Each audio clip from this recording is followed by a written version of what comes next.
Hola, ¿qué tal? Mi nombre es Omar Rojas, soy doctor en composición y teoría de la composición por la Academia Janáček de Música y Artes Escénicas en la ciudad de Brno, República Checa, a quien represento en esta edición de Visiones Sonoras 18. Y bien, el día de hoy les vengo a platicar acerca de los sistemas numéricos prehispánicos y las nuevas tecnologías en la música. Esta es una investigación que está meramente enfocada en el desarrollo de dos softwares, los cuales a su vez son parte de mi investigación postdoctoral. El primero de ellos es LucasFN, el cual está basado en las series de Fibonacci y Lucas, y a su vez viene de lo que fue mi investigación de tesis de maestría, la cual consistió en el desarrollo de un sistema para la composición musical a partir de estas series de Fibonacci y Lucas. El segundo de estos softwares es llamado Javiun y está basado en los sistemas de numeración prehispánica de Mesoamérica. Esto viene de lo que fue mi investigación de tesis doctoral, de disertación doctoral, que fue el desarrollo de un sistema para la composición musical a partir de los sistemas numéricos de Mesoamérica prehispánica. Y en este último es en el que nos enfocaremos el día de hoy. Antes de continuar, quisiera aclarar que esta ponencia consiste en dos partes. La primera de ellas la utilizaremos para explorar algunos aspectos generales de los números mayas, mientras que la segunda la utilizaremos para explorar o hacer un muy breve análisis de lo que fue la composición de mi obra Dual 2 para percusiones y electrónica fija, la cual pueden encontrar en el playlist de la Academia Janáček, YAMU, en esta edición de Visiones Sonoras. Y bien, adentrándonos en los aspectos generales de los números mayas. Lo que vemos aquí, como está escrito en pantalla, números mayas básicos, es algo que es muy común para las personas que crecimos en México. No estoy muy enterado si esto se sigue enseñando en las escuelas, pero cuando yo era estudiante, cuando yo vivía en México y era estudiante de primaria, esto nos los enseñaban, los números mayas. Y uno de los máximos fundamentos para el diseño de estos números es que los mayas buscaban contar grandes cantidades o poder ejemplificar grandes cantidades únicamente mediante el uso de sus manos. Como podemos ver, aquí hay algunos puntos. Estos puntos pues simbolizan un poco los dedos, las yemas de los dedos, si lo queremos ver de esta manera. Es el número 1, el número 2, el número 3, 4. El 5 es una línea vertical. Después está el 6, que es 5 más 1, 7, 5 más 2, 8, 5 más 3, y así sucesivamente hasta llegar al 19. El número 20 es el número 1 más el número 0. No nos olvidemos de que los mayas eran de las pocas culturas de la antigüedad que contaban con el concepto de ausencia de unidad.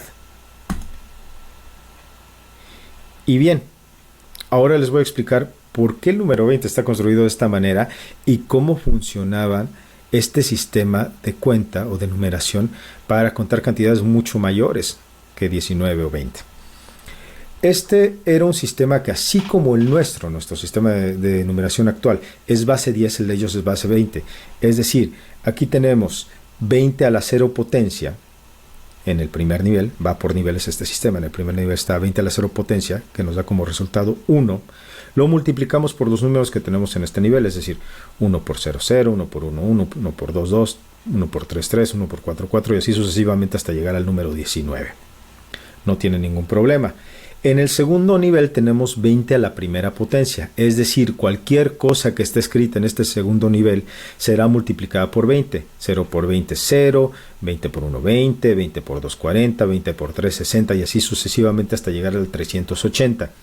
En el tercer nivel tenemos 20 a la segunda potencia, es decir, cualquier cosa que esté en este nivel será multiplicada por 400, que es el resultado de elevar 20 a la segunda potencia, es decir, 400 por 0, 0, 400 por 1, 400, por 2, 800, por 3, 1200, etc. Bueno, ¿cómo se utilizaba esto de manera práctica? Este sistema de niveles. Aquí podemos ver algunos ejemplos de números. Por ejemplo, aquí tenemos en el primer nivel tenemos el número 3, entonces el primer nivel es 20 a la 0 potencia, es decir 1, 3 por 1, 3. mientras que el número 1 es 20 a la primera potencia. Si recuerdan que con anterioridad teníamos el número 20 era 1 y el 0 en el segundo nivel. Bueno, tenemos 20 a la primera potencia y 0. Aquí en este caso tenemos 20 a la primera potencia y 20 a la 0 potencia multiplicada por 3 nos da 3. Entonces en total esto nos da el número 23. Vemos este ejemplo de aquí. Aquí tenemos el número 0 en el primer nivel, entonces es 0 por 1, 0. Mientras que en el segundo nivel, el que se multiplican las cosas por 20, tenemos el número 6, es decir, 6 por 20 nos da 120. Y así tenemos algunos otros ejemplos. Por ejemplo, aquí tenemos este de 3 niveles, que está el número 9 multiplicado por 1, que vendría siendo el primer nivel, el número 0 multiplicado por 20, que nos da 0, que es el segundo nivel, y el número 5 multiplicado por 400, que es el tercer nivel, que nos da 2000. Es decir, la suma de estos valores nos da el número 2009. Y bien, aquí tenemos estos ejemplos traducidos a números indoarábigos. Los ejemplos que acabamos de ver hace un momento.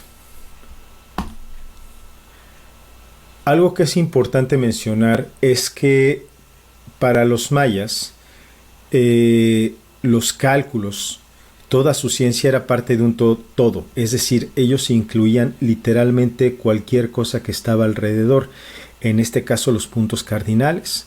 Los puntos cardinales los clasificaban a su vez en un código de colores. Este código de colores nos los vamos a encontrar en muchísimas cosas de la cultura maya. Nos lo vamos a encontrar sobre todo en los colores seriales del Tzolk'in o calendario lunar maya, el cual veremos más adelante. Pero estos colores son el blanco, el amarillo, el rojo y el azul. Cada uno de ellos está conectado con los puntos cardinales. Y cabe mencionar que si nos ponemos a explorar en el Chilam Balam, hablan de los puntos cardinales, de que de acuerdo a cada punto cardinal podían ser las cosas buenas o malas, dependiendo de dónde venían. ¿Ok? Entonces, eso también es bastante determinante para el Tzolk'in. Estos colores también pueden estar conectados con cosas buenas o malas, y el calendario lunar maya se utilizaba justamente para eso, para adivinar el destino de una persona de acuerdo a su día de nacimiento, lo cual pues para los conquistadores españoles era una cosa que los horrorizaba, lo tomaban como una cosa demoníaca, y por eso mucha de esta información desafortunadamente desapareció con el paso del tiempo después de la conquista.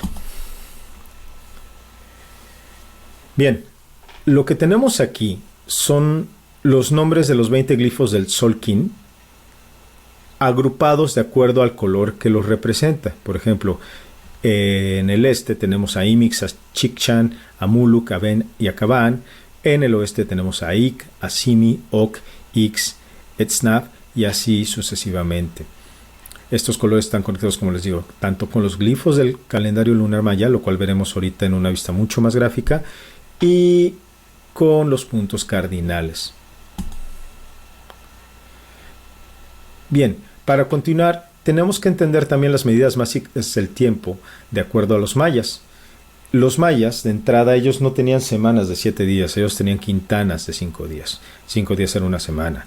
4 semanas de 20 días era un mes unial. 260 días era un año ritual, el cual se relacionaba con el Tzolk'in o calendario lunar.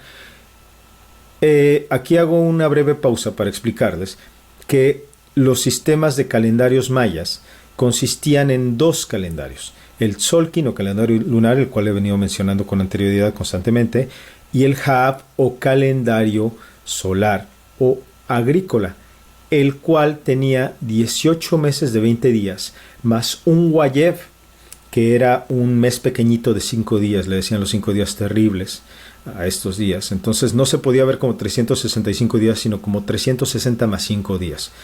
Estos 2 calendarios funcionaban como engranes y coincidían en su punto cero cada 52 años. Ahorita vamos a hablar también del número 52, que es importantísimo para la cultura maya. Bien, 4 años se considera un ciclo energético. Hay quien relaciona esto con las Olimpiadas griegas. La verdad es que no he encontrado mayor información al respecto.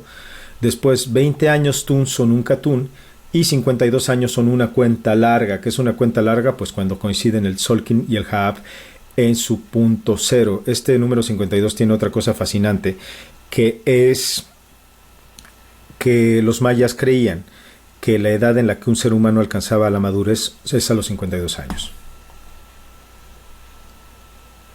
Y bien, aquí tenemos algunos valores importantes en el sistema numérico maya. El 1 pues es la unidad de medida. Aquí nos falta el 0, la ausencia de unidad. Este también es importantísimo porque ellos lo tenían a diferencia de varias culturas. El número 4, pues como les había dicho, los mayas contaban con sus meses de 4 semanas de 5 días, era un mes unial que eran 20 días, son 4 semanas de 5 días. También el ciclo mínimo de años en las cuentas mayas se hacía de 4 años. Las divisiones del Tzolk'in pues son los 4 colores, este código de 4 colores de los puntos cardinales que nos va a dar 5 cuadrantes. Ahorita les platicaré a qué me refiero con eso de los 5 cuadrantes del calendario lunar. Después viene el número 5, que son las semanas mayas, las quintanas de las que habíamos platicado. ¿Okay? También según la repetición de la fila de colores en la vista gráfica del Tzolk'in, este calendario se puede dividir en 5 cuadrantes. Y bueno, el 5 también los 5 días terribles del Wayef. El número 13 curiosamente también es muy importante para los mayas porque se supone que son 13 puntos energéticos en el cuerpo humano, los cuales estaban relacionados al sistema nervioso y los utilizaban para curarlos. Se utilizaban estos puntos para la medicina. También el Tzolk'in, aparte de los 20 glifos, que ahorita vimos sus nombres, está dividido de manera vertical en 13 imperios. Es decir, esos glifos se repiten 13 veces. ¿Ok? Y cada cuenta larga se divide en 13 ciclos de 4 años que nos dan como resultado 52 años y pues bueno, 13 es el número de días de celebración entre cada cuenta larga. El número 18 pues es el número de meses del Ha'af, de 18 meses de 20 días sin contar el Wayef, y el número 19 es contando este Wayef o días funestos, que son 5 días, un mes pequeñito al final del calendario. Y pues bien, aquí viene el número que probablemente es el más enigmático y el más importante para la numeración maya, porque es la base de su sistema numérico, el número 20. ¿Ok? Y también no nos olvidemos que el Tzolk'in, ahorita lo veremos de manera más gráfica, tiene 20 glifos en su parte horizontal y los 20 días de cada mes del Ha'af. Y bueno, como les comentaba, el número 52 es el número de años en el que comprenden una cuenta larga y también es el número de años que, de acuerdo a los mayas, es lo que lleva a un ser humano para alcanzar su edad de madurez. Y pues bueno, aquí también una cosa importante es que el número 52 es una fractal de 5200, que es el número de años que tarda en la Tierra un sol o periodo de vida de la humanidad. No nos olvidemos que las culturas prehispánicas de Mesoamérica comúnmente creían que una humanidad se podía hacer a partir o podía renacer a partir de los restos de otra que ya había perecido. Y a estas humanidades o estos ciclos ellos les llamaban, por ejemplo, los mexicas o aztecas les llamaban soles. El número 260 es el número total de días en el Tzolk'in o calendario lunar maya, mientras que el número 365 es el número de días del Ha'af, el número total de días del Ha'af o calendario solar maya. Bien, aquí tenemos los uniales o los meses del calendario solar maya, son 18, más el número 19 que sería el Wayef o los días funestos. Esto que tenemos aquí es la vista gráfica del Tzolk'in, de la cual he venido platicando constantemente con anterioridad. Aquí tenemos los 20 glifos, mientras que aquí tenemos los 13 imperios. Esto nos da como resultado 260 días. Pero como pueden ver, también tenemos esta banda verde enfrente del calendario. Esta es la banda energética del calendario. Mientras que también tenemos estos días marcados en gris, que son unos días que tienen una carga energética especial determinada de acuerdo a los mayas. Y bien, si queremos ver el Tzolk'in en números arábigos, se vería de la siguiente manera. Esta sería una vista gráfica del Tzolk'in traducida en números arábigos. Para el sistema de composición que desarrollé durante mi investigación doctoral, utilizo constantemente el Tzolk'in para determinar la estructura de alguna obra que estoy componiendo. Y les puedo asegurar que es muy, muy, muy difícil utilizar todo el calendario. He utilizado durante pues ya 13 años que llevo haciendo esta investigación, he utilizado solamente secciones de este calendario porque realmente es fascinante lo que se puede hacer con él. Como les comentaba anteriormente, también aquí tenemos esta serie de 4 colores: rojo, blanco, azul, amarillo, que se repite 5 veces. Si desarmamos este Tzolk'in y lo agrupamos de acuerdo a los colores del calendario, pues nos da otras estructuras ocultas, ¿no? Si agrupamos todos los azules juntos, todos los amarillos juntos, todos los rojos juntos, es decir, esto que le llamo cuadrantes, que son 5, nos puede dar unas estructuras ocultas también fascinantes. Me tardaría muchísimo explicando esto, pero es una cosa realmente útil para la composición musical.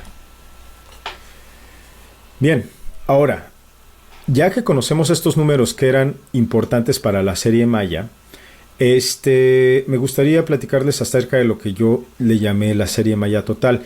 Esta es una serie que yo tomé de los números que, de acuerdo a mi investigación, eran importantes para los mayas.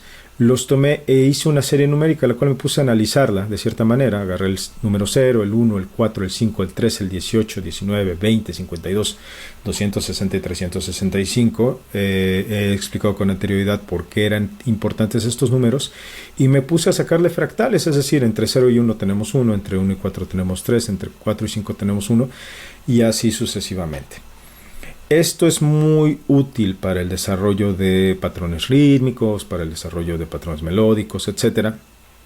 Pero a veces puede ser demasiado para ciertos procedimientos composicionales. Entonces me di a la tarea de buscar alguna manera alterna que fuera un poco más compacta esta serie.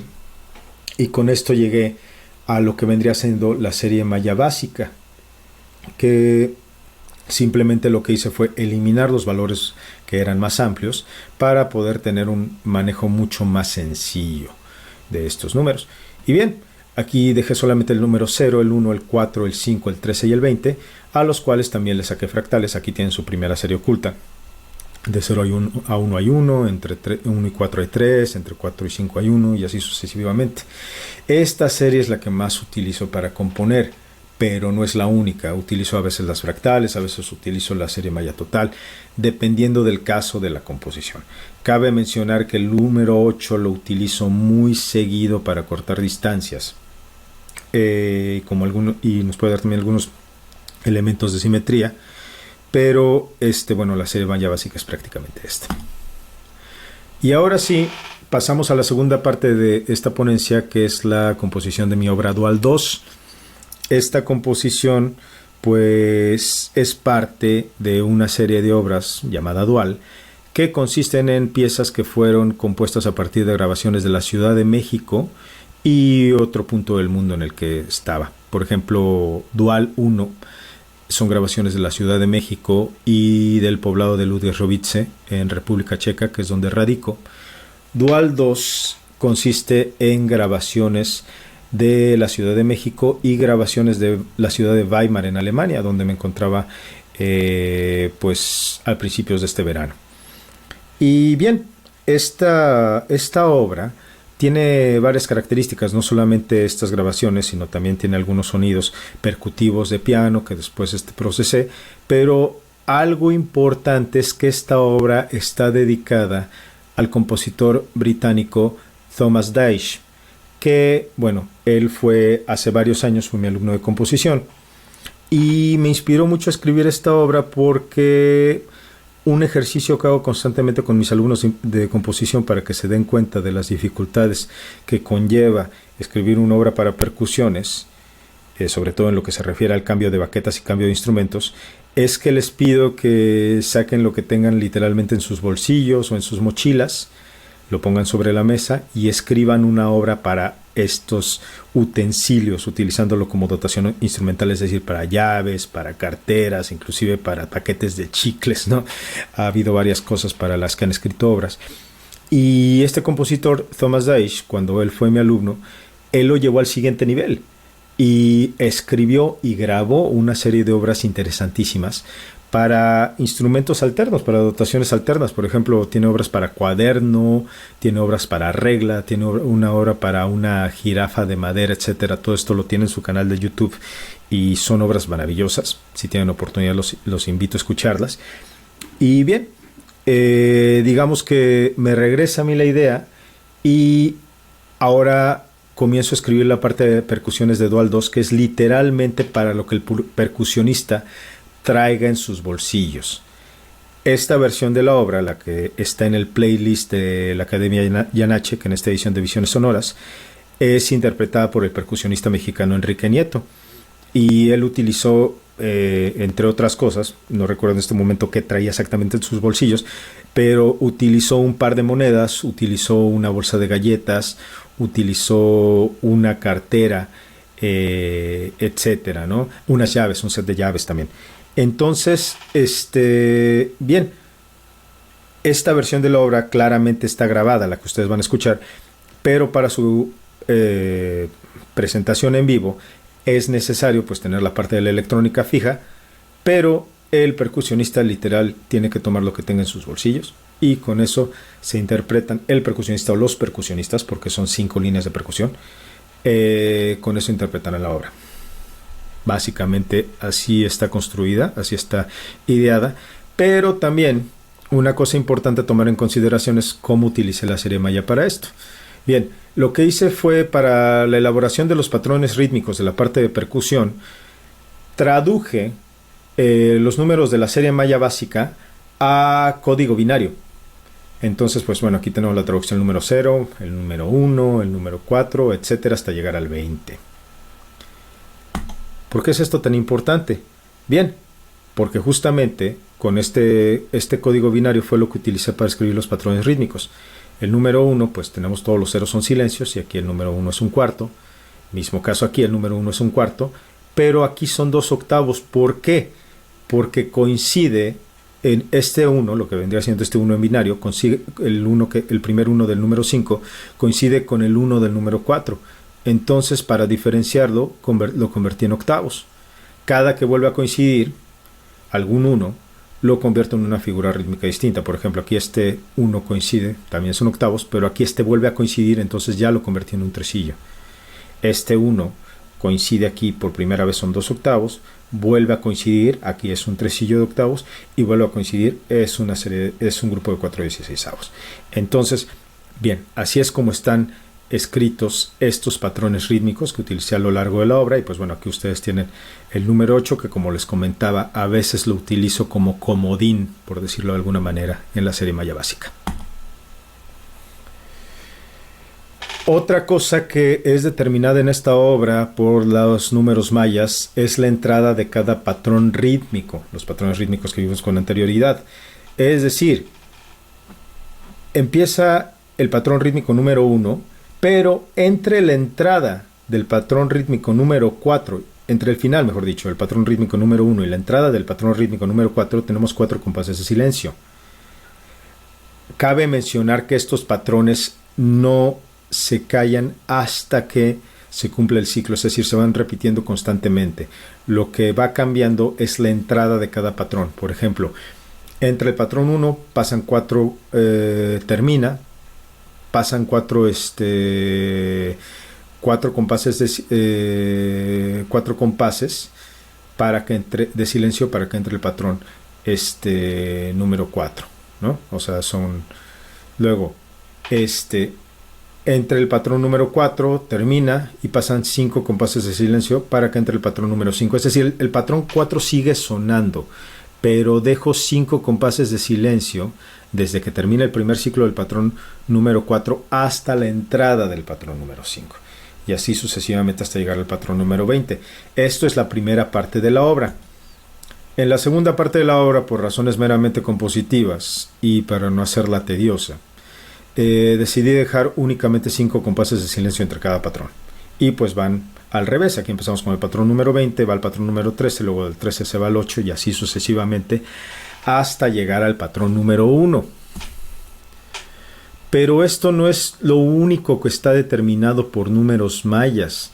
También son las entradas de las grabaciones. Aquí me vi un poco más flexible. Como pueden ver, no empecé directamente desde el número 1, no empecé desde el número 5.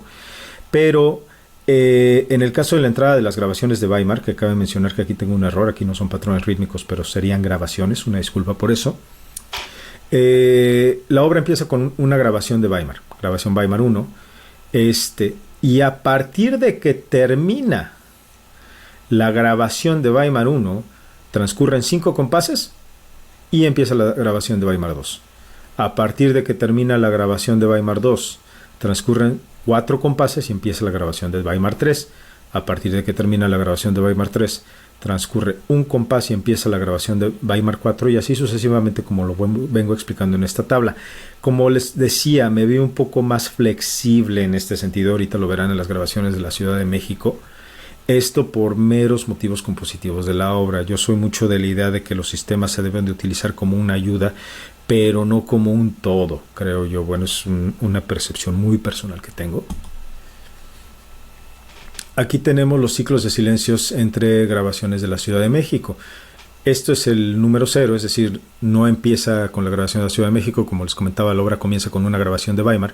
Entonces pasan 5 compases de silencio antes de que entre la grabación número 1 de la Ciudad de México. Luego entra la grabación número 1 de la Ciudad de México y la número 2. Una vez que termina la grabación número 1, pasa solamente un compás de silencio y entra la grabación número 2 de la Ciudad de México.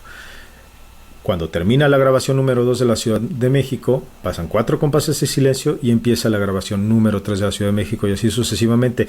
Aquí sí me vi muy flexible. Por ejemplo, si pueden observar aquí, los intervalos de silencio son mucho más pequeños.